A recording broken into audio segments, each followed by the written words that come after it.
बिस्मिल्लाहिर्रहमानिर्रहीम। रब्बिश्रह ली सदरी व यस्सिर ली अमरी वहलुल उक़दतम मिन लिसानी यफ़क़हू क़ौली। सबसे पहले आज हम देखते हैं कि प्रोज होता क्या है। Prose come from Latin word prosa, part of the phrase prosa oratio, mean straightforward speech. Prose का मतलब होता है actually straightforward speech. Prose ID expressions in direct style without meter or rhyme and with no regular rhythm. Prose जो है actually वो ऐसे expressions हैं जो कि डायरेक्ट स्टाइल में लिखे जाते हैं जिसमें मीटर और रिदम नहीं होता, मीटर और राइम नहीं होता, जस्ट लाइक द वर्स। मतलब वर्सेस में मीटर और राइम होता है, इसलिए हम उसको पोएम कहते हैं। और ये डिफरेंट जनराज है, ठीक है। लिटरेचर के डिफरेंट जनराज कौन से होते हैं? That is the poetry, drama, novel, prose, criticism, ये सारे क्या हैं? ये सब जनराज हैं लिटरेचर के। तो prose basically expression, prose is the expression जो है उसके मतलब प्रोज जो है वो एक्सप्रेशन देती है in direct style without metre और rhyme and with no regular rhythm, और इसके अंदर कोई रेगुलर रिदम नहीं होता। Prose is writing Prose is writing distinguished from poetry by its great variety of rhythm and its closer resemblance to the patterns of everyday speech. Prose जो है वो actually writing है जो कि distinguish होती है from poetry by its greater variety of rhythm and its closer resemblance to the pattern of everyday speech. एक आम pattern, एक आम language में बात करने को actually हम prose कहते हैं, और इसके अंदर जो है ना तो मीटर होता है, ना राइम होती है, ना रिदम होता है। Prose is ordinary form of spoken and written language whose unit is the sentence. Prose एक आम फॉर्म ऑफ स्पोकन है और रिटन लैंग्वेज है जिसका यूनिट जो है वो सेंटेंस है, rather than the line as in it poetry. Prose जो है एक फॉर्म ऑफ लैंग्वेज है which applies ordinary grammatical structure, ठीक है। एक फॉर्म ऑफ लैंग्वेज है जो कि अप्लाई करती है ऑर्डिनरी ग्रामेटिकल स्ट्रक्चर को and natural flow of speech rather than rhythmic structure. एक आम ग्रामेटिकल स्ट्रक्चर में वो बात की जाती है प्रोज के अंदर, कोई बहुत ज़्यादा मुश्किल अल्फाज में बात नहीं की जाती प्रोज में। और क्या होता है? Of speech rather than rhythmic structure, और उसके अंदर speech rather than rhythmic structure जो है वो यूज किया जाता है। एलिमेंट्स ऑफ प्रोज पे पहुंचे थे हम। एलिमेंट्स ऑफ प्रोज क्या होते हैं? बेसिकली वो होते हैं उसकी theme. Theme basically universal idea को कहते हैं।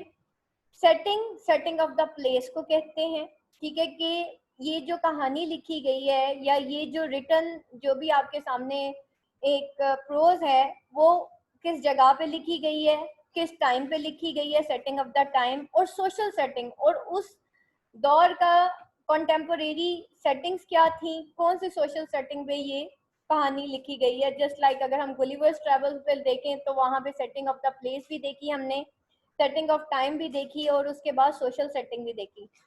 Plot, the initiating event, the rising action, conflict, climax, falling action and ending with the resolution.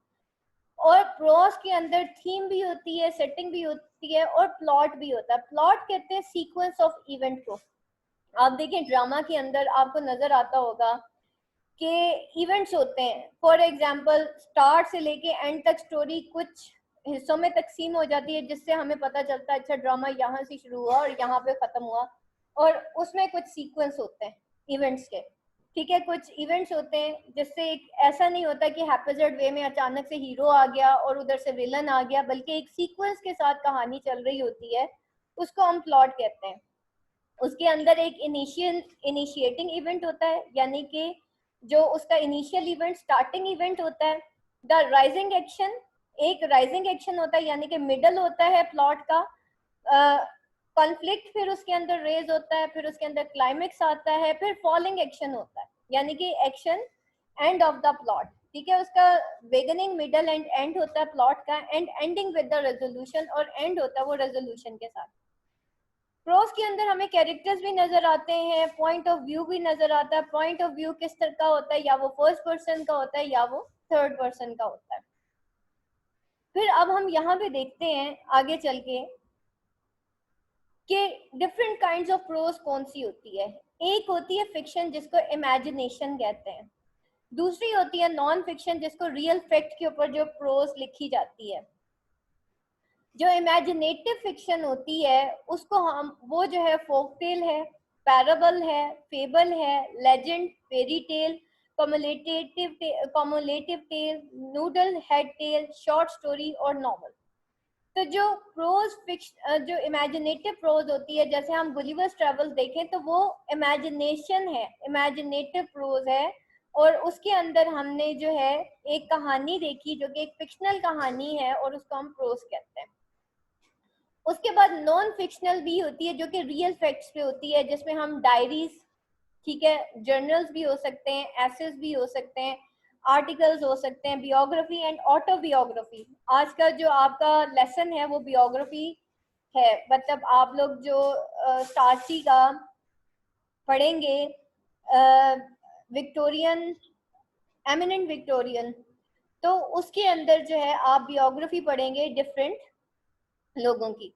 और उसके बाद लिटरेचर रिव्यू, ठीक है, ये सब क्या होते हैं, ये नॉन फिक्शनल होते हैं। आप देखें, आप डिफरेंट एसेस पढ़ते होंगे, बुक्स पढ़ते होंगे, like readers of poetry, Edward Said का जो है आपके सिलेबस में है, कल्चर एंड एम्परलिज्म, ये सब एसेज हैं। इवन आप देखें बेकन के एसेज हैं, रसल के एसेज हैं, ये जो है नॉन फिक्शनल में आ जाता है, जबकि आपका गुलिवर्स ट्रेवल्स जो है वो फिक्शन के अंदर आता है।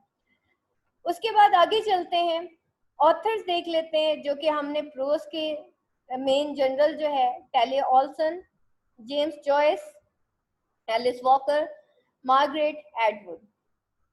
उसके बाद Eudora Welty, James Thurber, Robert Bertran, Anita Desai, Raymond Carver और नेथानियल हॉथॉर्न। उसके बाद ये कुछ ऐसे जो फेवरेट ऑथर्स हैं, ये सब वो हैं, लेकिन हमारा मेन जो था आज का जो लेसन था वो ये था कि प्रोज क्या होती है।